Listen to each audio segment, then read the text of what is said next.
Sob as bênçãos de Jesus, iniciamos o Evangelho em Espírito e Verdade, trazendo os ensinos do Cristo de Deus através da imortalidade da alma, da vida futura e da reencarnação, apresentados pela doutrina espírita conforme a codificação de Allan Kardec, sob a orientação do Espírito da Verdade, para o estabelecimento do mundo de regeneração através da vivência do amor e do bem.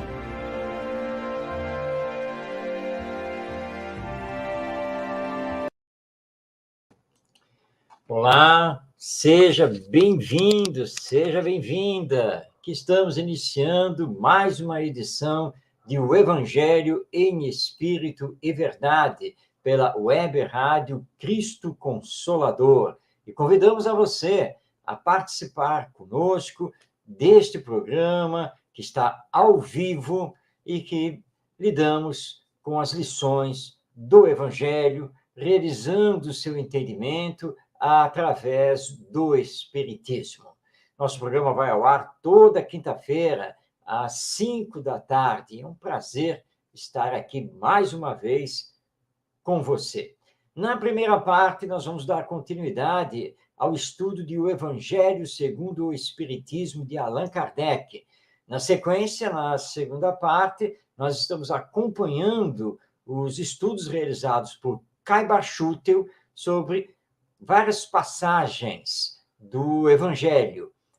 E na terceira parte, nós entregamos a palavra a Emmanuel, através do Chico Xavier, em seus comentários aos versículos das cartas de Paulo de Tarso, este grande apóstolo das primeiras horas do cristianismo.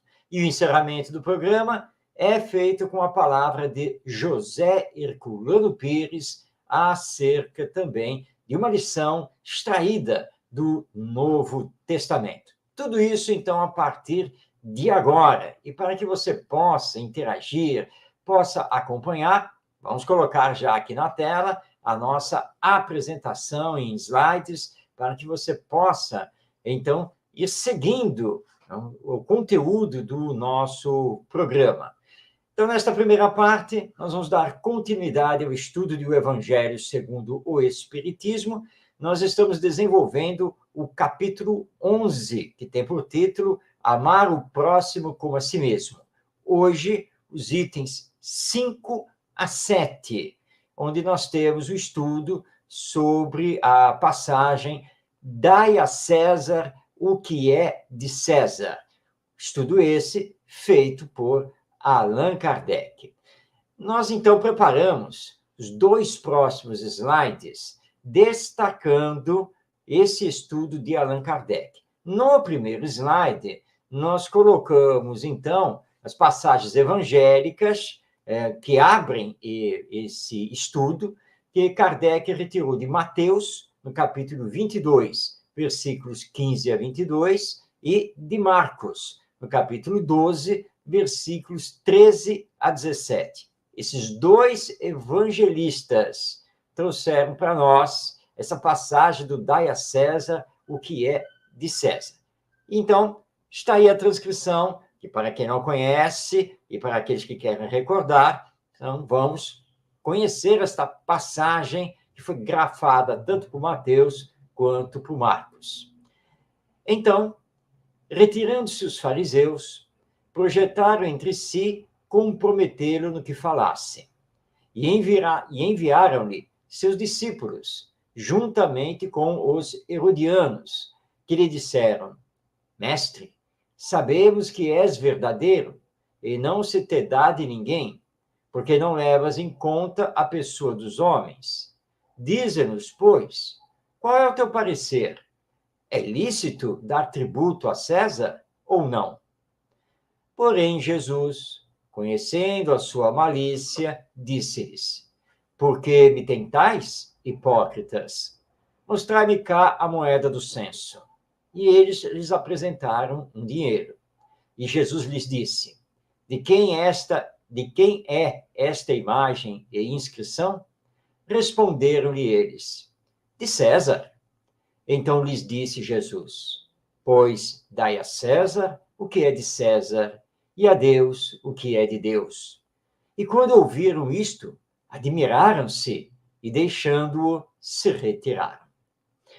Esta passagem, que foi testemunhada por Mateus e depois foi ouvida por Marcos, nos traz uma simbologia muito significativa.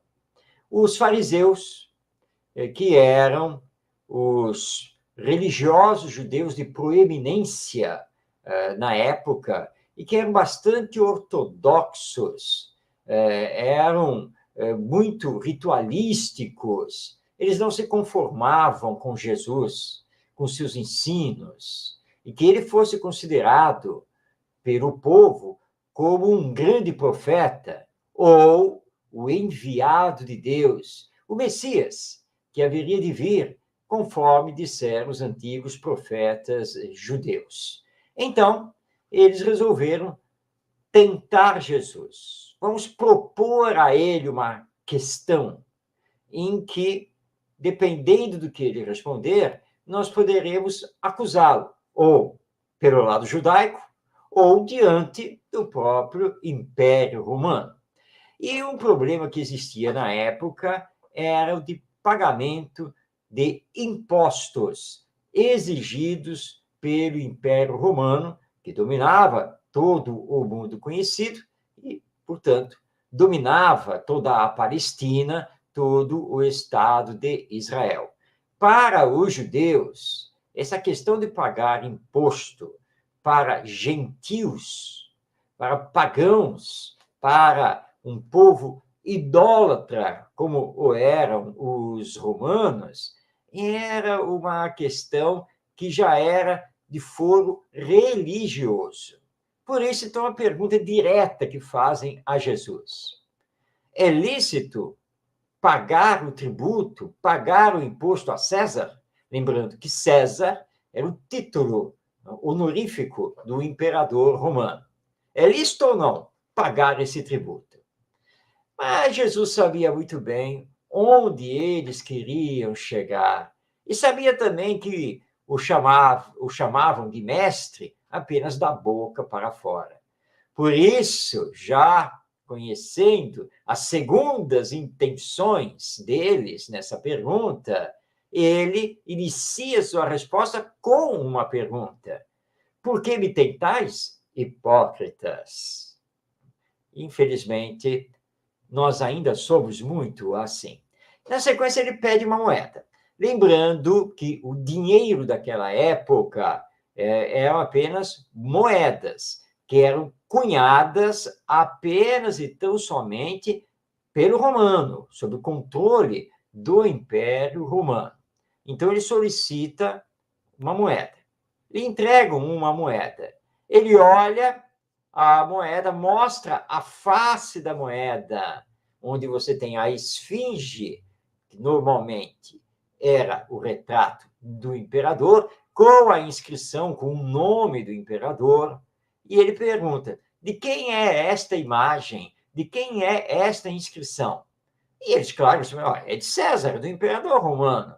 Pois então, vamos dar a César o que é de César, mas vamos dar a Deus o que é de Deus. A César o que é da matéria, o imposto, mas a Deus o que é do espírito, as virtudes. Pois bem, Allan Kardec realiza então o seu comentário, e nós não estamos trazendo aqui o comentário completo, então você já está convidado a pegar o Evangelho segundo o Espiritismo para a leitura, mas estamos trazendo, então, uma parte que consideramos muito importante.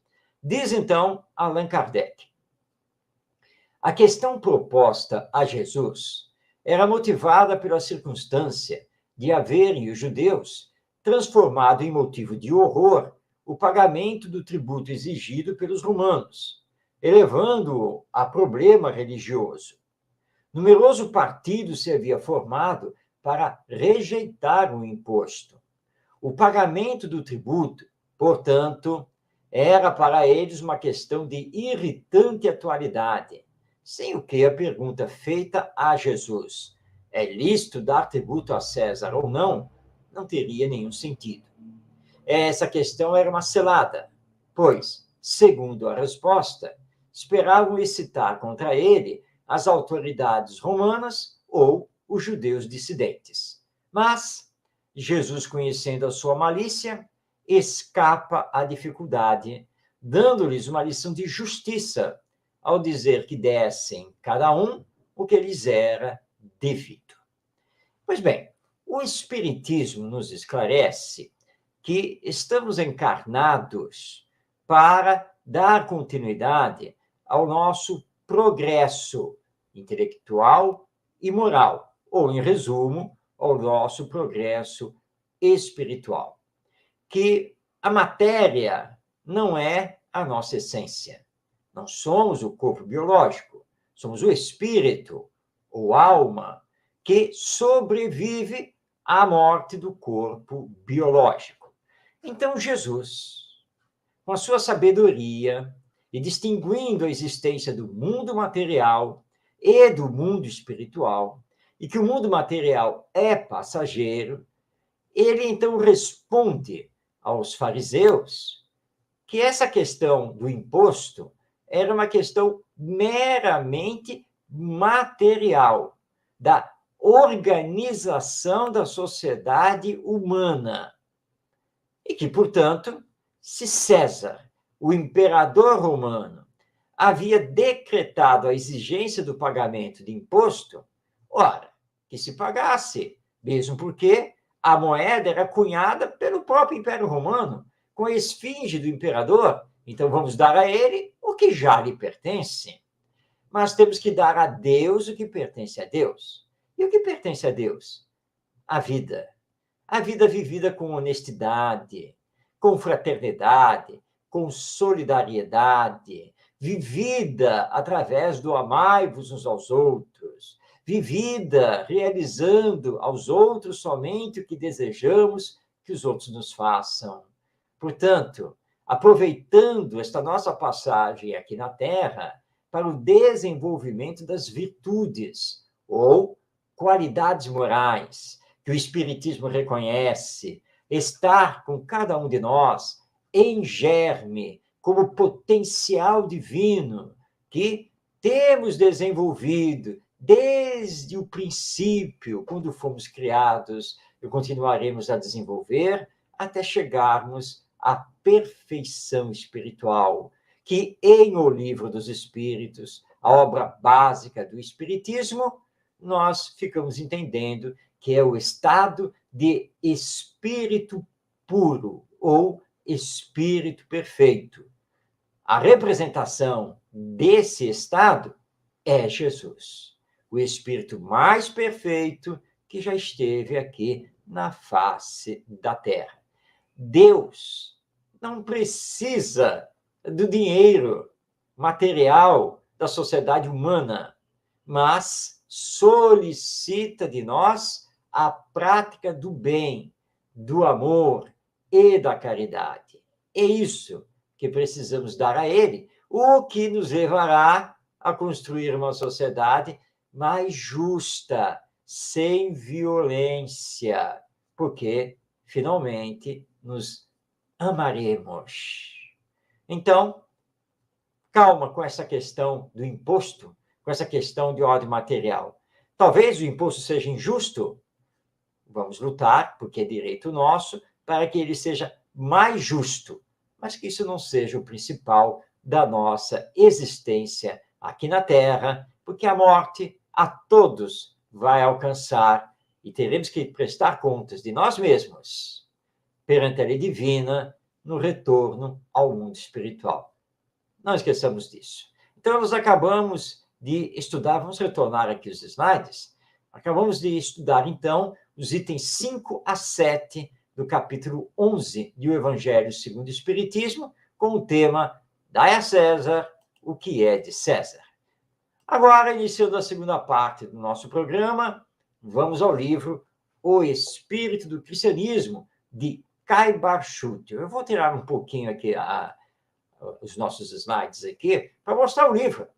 Aqui está ele, Em Mãos, publicação da Casa Editora O Clarim, os queridos companheiros lá de Matão, no estado de São Paulo. E o nosso agradecimento também a Caibar de Souza Chutel, esse nosso valoroso companheiro espírita, que no início, final do século XIX e início do século XX, realizou uma obra gigantesca de caridade e também de divulgação do espiritismo. Bom, voltando aqui então com a nossa apresentação, hoje nós vamos trazer o capítulo As Multiplicações dos Pães.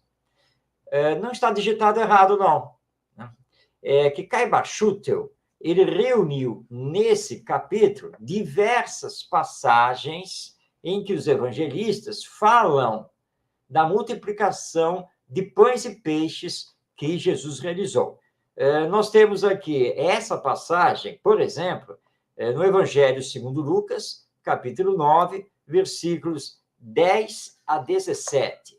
Também no Evangelho de Mateus, capítulo 14, versículos 13 a 21. Ainda em Mateus, capítulo 15, versículos 32 a 39. Também em Marcos, capítulo 6, versículos 34 a 44. Temos também, ainda em Marcos, no capítulo 8, versículos 1 a 10. E, finalmente, no Evangelho segundo João, no capítulo 6, versículos 1 a 14. Então, todas essas passagens relatam multiplicação de pães. Então, são várias passagens. Nós escolhemos, então, para trazer aqui e compor o nosso slide, a passagem que está em Lucas, no capítulo 9, versículos 10 a 17. Como é uma passagem longa, nós colocamos aqui no slide apenas o essencial.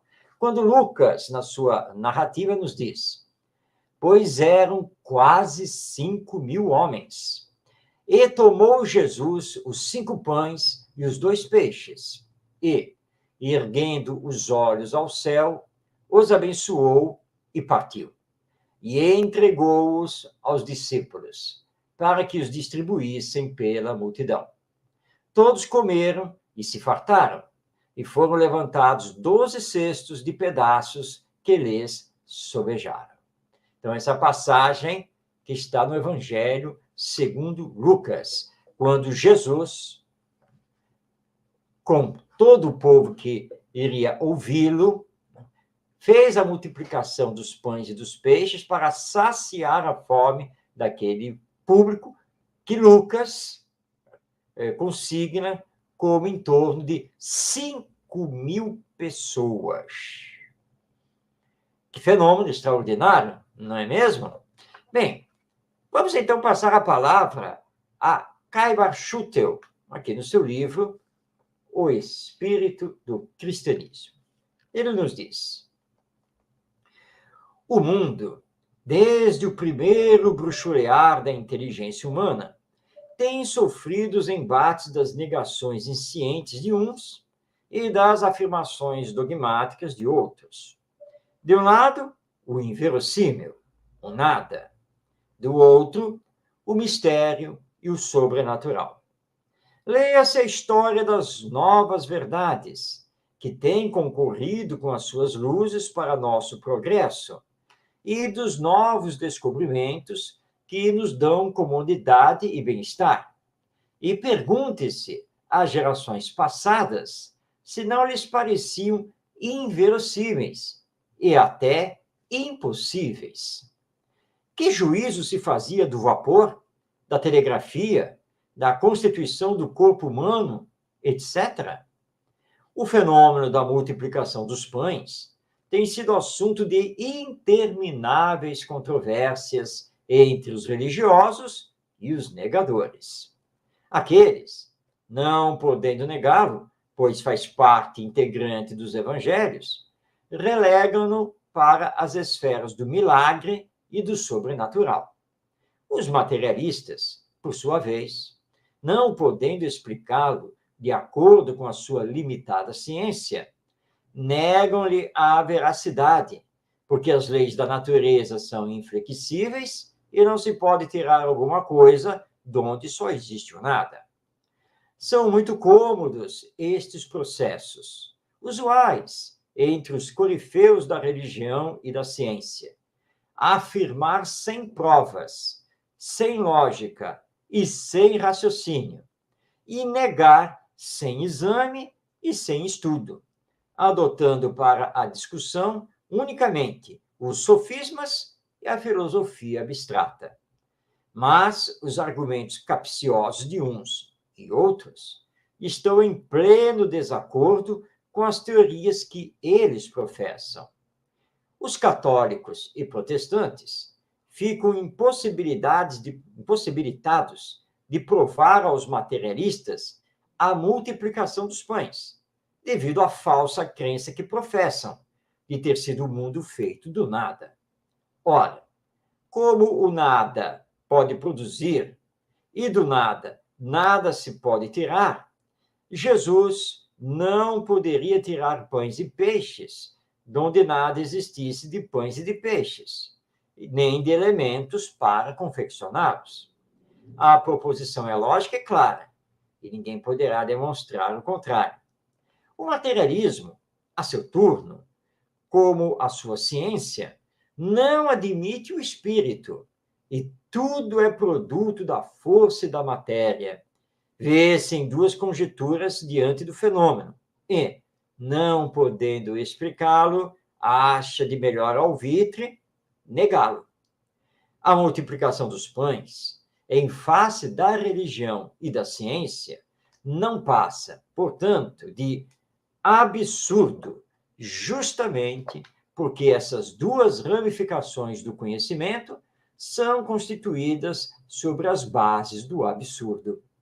E assim, impedidas de tratarem do fenômeno por não poderem explicá-lo claramente, a religião o relega para o domínio do milagre, do sobrenatural, e a ciência o arroja para os báratros da negação e do nada. O Espiritismo apresenta-se justamente no momento propício em que as verdades evangélicas são menosprezadas, para reintegrá-las do seu verdadeiro lugar, dando-lhes o justo valor. E assim vem ele, explicá-las de acordo com a razão e com a verdadeira ciência, conforme as leis naturais. Essas são as palavras de Caibar Schutel, no seu livro O Espírito do Cristianismo. Está aqui, olha, na tela, aqui do lado, aqui na janelinha, onde eu estou aparecendo. Bem, mas você está aí pensando, Caibar Schutel não explicou o fenômeno. Calma. Primeiro, ele mostrou para nós que as religiões formais, mesmo as cristãs, como o catolicismo e o protestantismo, simplesmente não conseguem explicar o fenômeno da multiplicação dos pães, assim como outros tipos de fenômenos chamados de milagres que são narrados nos evangelhos. E que a ciência, por sua vez, por ser materialista, jogando tudo para o biológico, também não consegue explicar. Então, para os religiosos, padres e pastores, teólogos, católicos e protestantes, tudo está no milagre, no maravilhoso, no sobrenatural. E para os cientistas, de uma forma geral, tudo está na alucinação, na inverdade e assim por diante. Mas chega o Espiritismo para nos dizer que tanto uns quanto outros estão equivocados. E estão equivocados porque não levam em consideração a realidade do espírito imortal, que é a individualidade pensante, que pré-existe ao nascimento e que sobrevive à morte. e que é o Espírito, com a sua força, com o seu poder, manipulando as energias magnéticas e, estando encarnado, com o auxílio dos desencarnados, é que pode realizar uma série de fenômenos que não são milagrosos ou fantasiosos, como é o caso da multiplicação dos pães, mas fenômenos perfeitamente explicáveis pelas leis que regem a mediunidade, os fenômenos de efeitos físicos, pela lei que rege a ação dos espíritos sobre a matéria. Para esta questão da multiplicação dos pães, vamos remeter você, que está aí nos acompanhando, ao livro A Gênese, de Allan Kardec, onde ele nos entrega um capítulo inteiro para estudar, à luz da doutrina espírita, os chamados milagres do Evangelho, chamados milagres feitos por Jesus Cristo, e que não são milagres, não são derogação da lei divina. Agora, existem algumas hipóteses para explicar a multiplicação dos pães, conforme narrado pelos evangelistas, e que Kardec nos chama a atenção para não tomarmos essas narrativas ao pé da letra, porque nós temos que entender o espírito da letra. Pode ter sido uma materialização de pães e peixes? Sim, isso é possível. Pode ser que a fome tenha sido saciada de uma forma psicológica, sob o comando de Jesus? Também é possível. Você vai pegar, então, o livro A Gênese e vai estudar isso e vai compreender a ação dos fluidos, do perispírito e o poder dos espíritos superiores, no caso de Jesus, um espírito perfeito. Nós temos que entender, acima de tudo, que nada está fora da lei divina. Nada. Por isso o Espiritismo não aceita o milagre. Por isso o Espiritismo não trabalha com o sobrenatural. Essas coisas não existem para o Espiritismo. Tudo está na lei divina.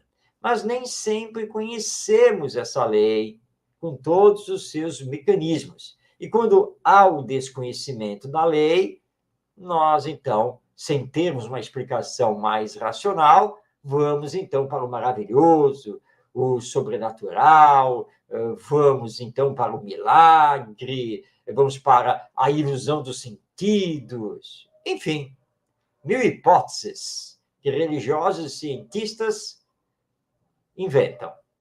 Mas calma, o Espiritismo é racional. O Espiritismo estuda a realidade espiritual. E, então, através do Espiritismo, nós temos como explicar esse fenômeno da multiplicação dos pães, assim como outros que estão narrados nos evangelhos. Então, não esqueça, além de ler o texto completo do livro O Espírito do Cristianismo, porque eu li apenas uma primeira parte do texto de Kai Schutter, leia também a obra A Gênese, de Allan Kardec. Assim, então, encerramos esta segunda parte para adentrarmos a terceira, onde vamos ceder a palavra a ele, Emmanuel, esse querido benfeitor espiritual que muito escreveu através do nosso não menos querido médium Chico Xavier, Francisco Cândido Xavier, que iniciou o seu mediunato lá em Pedro Leopoldo, depois deu continuidade em Uberaba e foi considerado um verdadeiro homem-amor. Nos seus escritos, Emmanuel comentou muito versículos das cartas ou epístolas de Paulo de Tarso. Paulo de Tarso é um personagem dos primeiros tempos do cristianismo que nós já estudamos aqui no programa. Fizemos toda a vida e obra de Paulo de Tarso, inclusive trazendo aqui para o programa as revelações espirituais sobre ele. E agora nós estamos dedicados a estudar as suas cartas. E estamos estudando a carta aos Romanos, acompanhando o pensamento de Emmanuel, que muito escreveu a respeito dos versículos que compõem as cartas de Paulo de Tarso. Pois bem, hoje nós vamos estudar o versículo 11 do capítulo 10 da carta aos Romanos. O versículo está aí na tela. Com efeito, a Escritura diz: quem nele crê não será confundido. Bem, vamos passar agora a palavra a Emmanuel, que vai, então, nos explicar o que Paulo de Tarso quis dizer nesse versículo da carta aos Romanos. A explicação de Emmanuel, ela está publicada no livro Vinha de Luz, da FEB Editora, e compõe o capítulo 13 dessa obra, que tem por título Não Confundas. Então, vamos passar a palavra a Emmanuel. Em todos os círculos do cristianismo, há formas diversas quanto à crença individual. Há católicos romanos que restringem ao padre o objeto de confiança, reformistas evangélicos que se limitam à fórmula verbal e espiritistas que concentram todas as expressões da fé na organização mediúnica. É natural, portanto, a colheita de desilusões. Em todos os lugares, há sacerdotes que não satisfazem, fórmulas verbalistas que não atendem, e médiuns que não solucionam todas as necessidades. Além disso, temos a considerar que toda crença cega, distante do Cristo, pode redundar em séria perturbação. Quase sempre, os devotos não pedem algo mais que a satisfação egoística no culto comum, no sentimento rudimentar de religiosidade e, daí, os desastres do coração.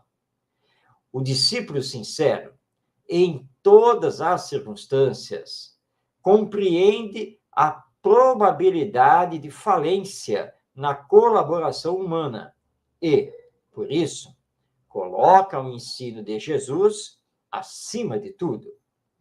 O Mestre não veio ao mundo operar a exaltação do egoísmo individual, e sim traçar um roteiro definitivo às criaturas, instituindo trabalho edificante e revelando os objetivos sublimes da vida.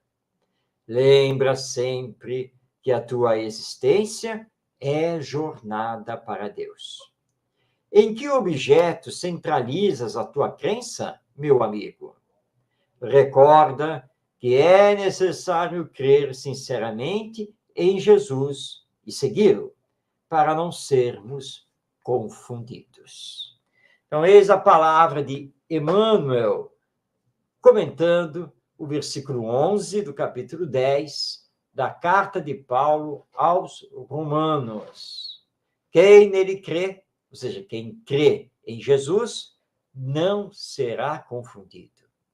Mas será que, de fato, cremos em Jesus? Como é a nossa crença em Jesus? Essa crença é mais exterior, baseada, por exemplo, na palavra do sacerdote ou do pastor, ou baseado pura e simplesmente na palavra de algum espírito, através de algum médium?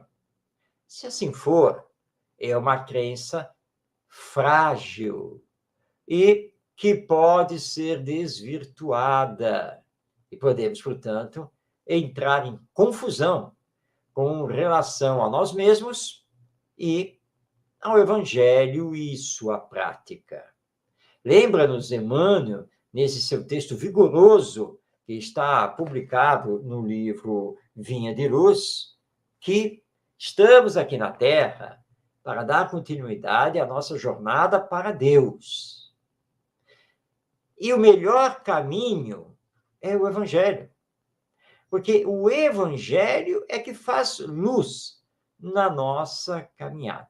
Portanto, é preciso não simplesmente acreditar na palavra deste ou daquele, seja encarnado ou desencarnado. É preciso estudar e meditar o Evangelho e fazer todos os esforços em colocá-lo em prática, na própria vida. Porque a teoria sem a prática tem pouco valor. Então, precisamos vivenciar. Daí o lema do Espiritismo: fora da caridade não há salvação.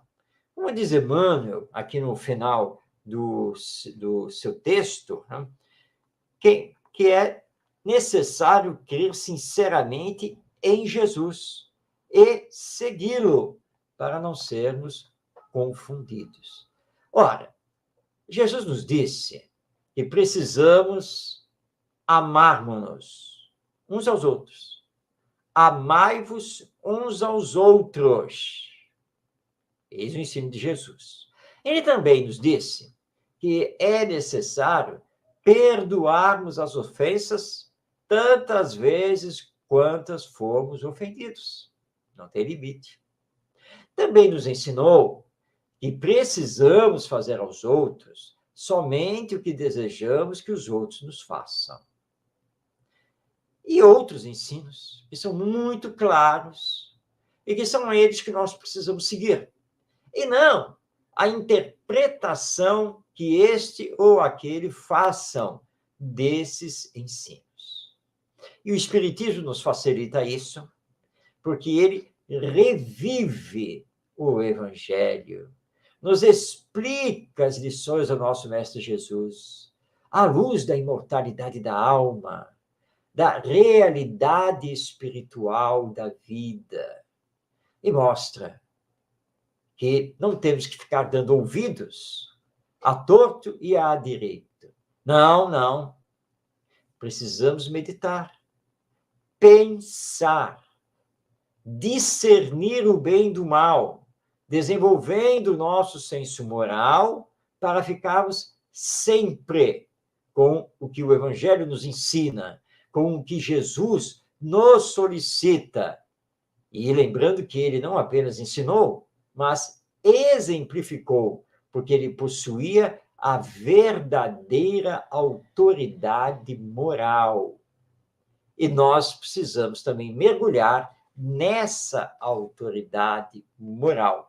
Quando não fazemos isso, podemos nos equivocar, podemos nos confundir e não estarmos, de fato, seguindo o Evangelho, embora digamos que somos cristãos. Tomemos muito cuidado, daí a advertência de Paulo de Tarso. A Escritura, ou seja, o Evangelho diz: quem crê em Jesus não será confundido. Mas essa crença não pode ser cega. Ela precisa ser raciocinada e tendo por base o senso moral. Semana que vem, na próxima edição do programa, nós vamos dar continuidade ao estudo ainda da carta aos Romanos, trazendo sempre o comentário de Emmanuel através do querido médium Chico Xavier. Fique aí ligado e não deixe de nos acompanhar. Bem, agora está na hora da nossa dica literária espírita e trazemos sempre um livro espírita ligado ao Evangelho. E hoje estamos trazendo o livro Pelos Caminhos de Jesus, do espírito Amélia Rodrigues, pelo médium Divaldo Pereira Franco. Pelos Caminhos de Jesus é uma obra maravilhosa, em que a nossa Amélia Rodrigues traz para nós as passagens do Evangelho e as estuda através de histórias, diálogos entre Jesus, os discípulos e também com revelações que vêm do mundo espiritual. É uma obra fantástica para ser lida e meditada. Então, é a dica literária espírita de hoje, Pelos Caminhos de Jesus, publicação da Leal Editora. O livro foi escrito pelo espírito Amélia Rodrigues e psicografado pelo médium Divaldo Franco. Bem, estamos agora adentrando a última parte do nosso programa, aquela em que nós passamos a palavra, cedemos a palavra a José Herculano Pires, que se você não o conhece com maior profundidade, recomendo que você leia a vida e a obra dele na internet. Herculano Pires, durante 3 anos e meio, quase 4 anos, entre 1970 e 1974, manteve na Rádio Mulher, lá da cidade de São Paulo, o programa espírita No Limiar do Amanhã. Ele sempre encerrava o programa fazendo um comentário sobre uma passagem do Novo Testamento. Pois bem, o áudio desse programa foi resgatado, em grande parte, não 100%, pela Fundação J. Herculano Pires, e está disponibilizado na internet, e nós pudemos, então, baixar e editar, para trazer para o nosso programa somente o comentário de Herculano Pires acerca do Evangelho. Você, além de ouvir esse comentário aqui no programa, pode lê-lo, porque a editora Paideia publicou esses comentários, essas falas de Herculano Pires, no livro O Evangelho de Jesus em Espírito e Verdade, que está aí na tela. Você está vendo aí a capa do livro. Mas, aqui no programa, você vai ouvir o áudio original, com a voz de Herculano Pires, comentando o Evangelho. Vamos, então, passar a palavra a ele. Abrimos o Evangelho ao acaso e vamos ler o que saiu. Por ocasião da festa, o governador soltava um preso, a pedido do povo. Havia um chamado Barrabás, preso com outros sediciosos, os quais, em um motim, haviam feito uma morte. Chegando o povo, começou a pedir a graça que lhe costumava fazer. Disse-lhe Pilatos: Quereis que eu vos solte o rei dos judeus? Pois ele percebia que, por inveja, os principais sacerdotes o haviam entregado. Mas estes instigaram a multidão para que Pilatos lhe soltasse antes a Barrabás. Pilatos tornou a dizer-lhes: Que farei, então, daquele a quem chamais o rei dos judeus? Eles clamaram de novo: Crucifica-o! Disse-lhes Pilatos: Pois que mal fez ele? Mas clamaram cada vez mais: Crucifica-o! Pilatos, querendo contentar a multidão, soltou-lhe a Barrabás e, depois de mandar açoitar a Jesus, entregou-o para ser crucificado.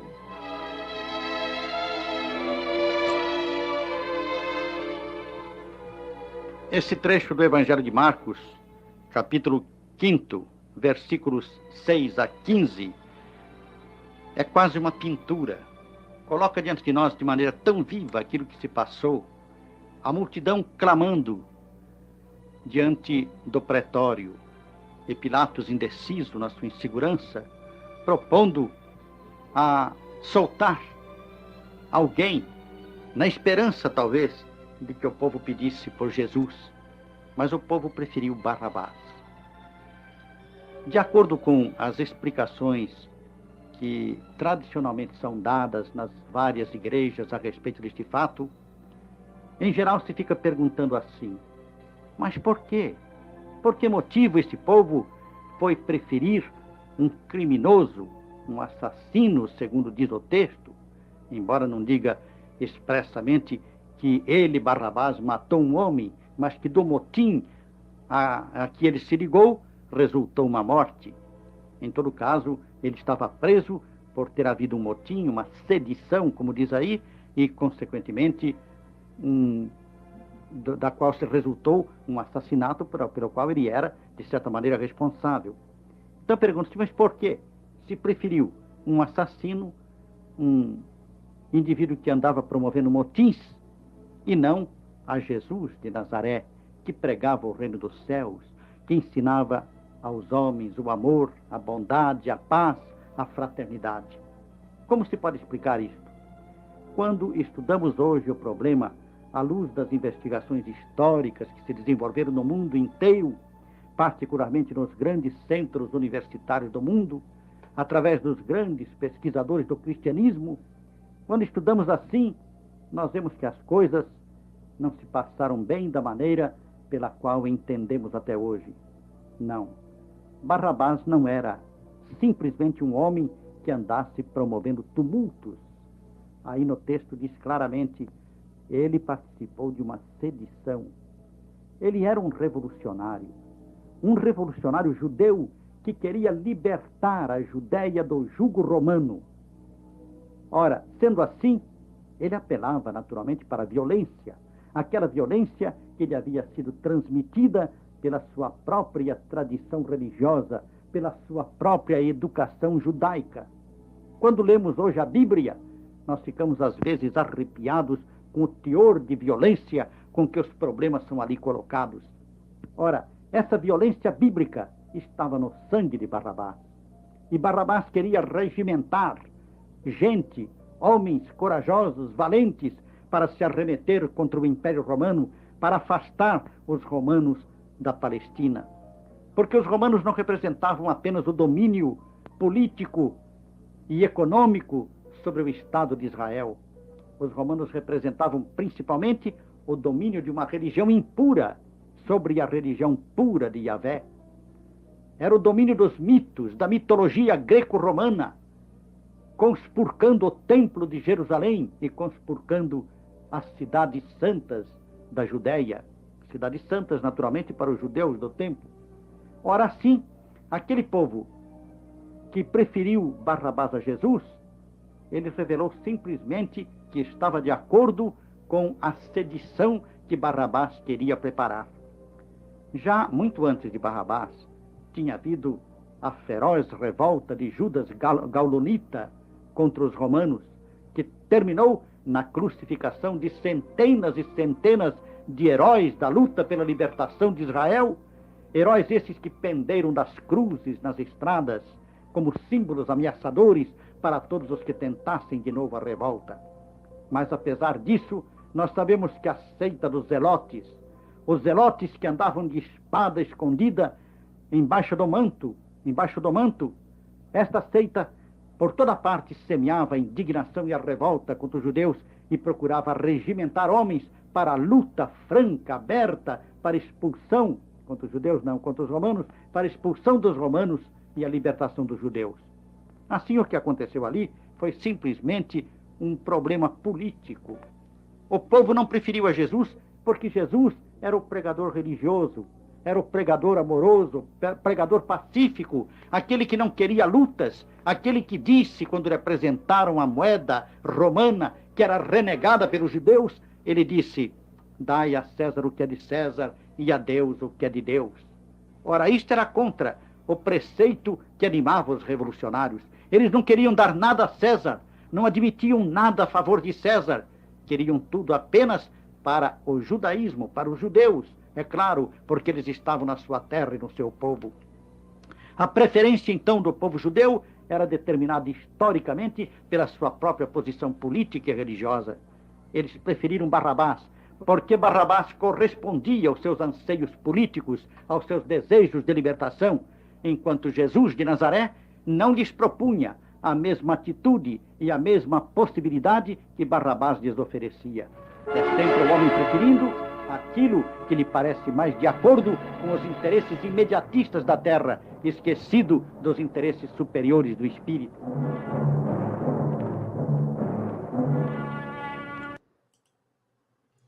Bem, assim temos a palavra de José Herculano Pires, nos explicando esta passagem do Evangelho, da escolha do povo judeu por Barrabás e não por Jesus, que vai redundar na sequência na crucificação do nosso mestre. Muito obrigado ao nosso querido Herculano Pires, obrigado aos seus familiares e amigos que criaram a Fundação Maria Virgínia e José Herculano Pires e que resgataram os áudios do programa no limiar do amanhã, nos proporcionando trazer aqui o áudio ou os áudios da palavra de Herculano Pires sobre as passagens evangélicas. Bem, com isso chegamos ao final do programa O Evangelho em Espírito e Verdade. Queremos agradecer a você que vem aí nos acompanhando e que vem nos incentivando a dar continuidade ao programa, que vai ao ar toda quinta-feira, às 5 da tarde, pela web rádio Cristo Consolador. E o programa fica disponível no YouTube, em 2 canais. Então, você pode assistir o nosso programa a qualquer dia e qualquer hora. Basta você acessar o canal da web rádio Cristo Consolador ou o canal Orientação Espírita. E poderá até mesmo enviar a sua mensagem, que teremos o maior prazer em receber. Um grande abraço a você, paz na sua vida, que possamos estar sempre com o Evangelho e que a mensagem do Espiritismo, que é uma mensagem de vida imortal, uma mensagem de amor e caridade, possa ser o roteiro da nossa existência aqui na Terra. Paz em sua vida. Até semana que vem, em mais um O Evangelho em Espírito e Verdade.